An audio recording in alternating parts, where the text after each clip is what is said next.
For everything there is a season and a time for every matter under heaven, a time to be born and a time to die, a time to plant and a time to pluck up what is planted, a time to kill and a time to heal, a time to break down and a time to build up, a time to weep and a time to laugh, a time to mourn and a time to dance, a time to throw away stones and a time to gather stones together, a time to embrace and a time to refrain from embracing, a time to seek and a time to lose, a time to keep and a time to throw away, a time to tear and a time to sow, a time to keep silent and a time to speak, a time to love and a time to hate, a time for war and a time for peace.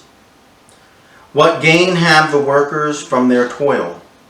I have seen the business that God has given to everyone to be busy with. He has made everything suitable for its time. Moreover, he has put a sense of past and future into their minds. Yet they cannot find out what God has done from the beginning to the end.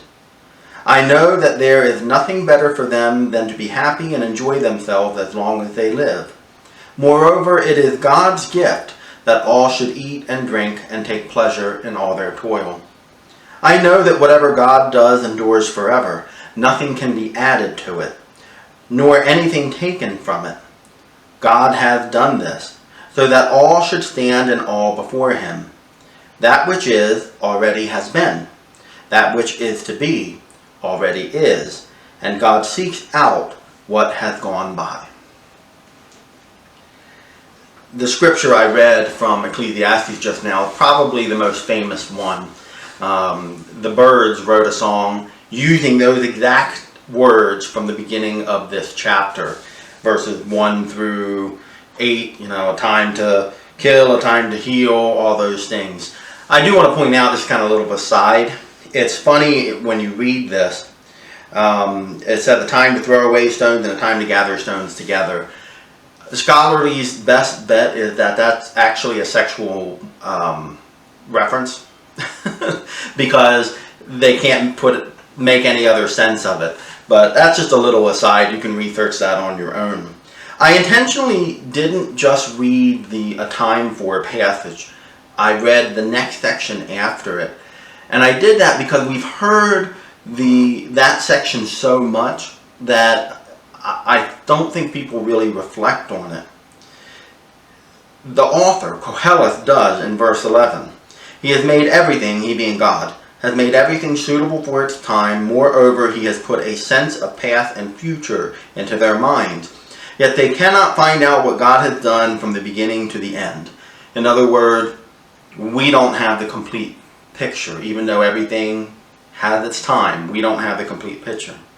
I know that there is nothing better for them than to be happy and enjoy themselves as long as they live. Moreover, it is God's gift that all should eat and drink and take pleasure in their toil.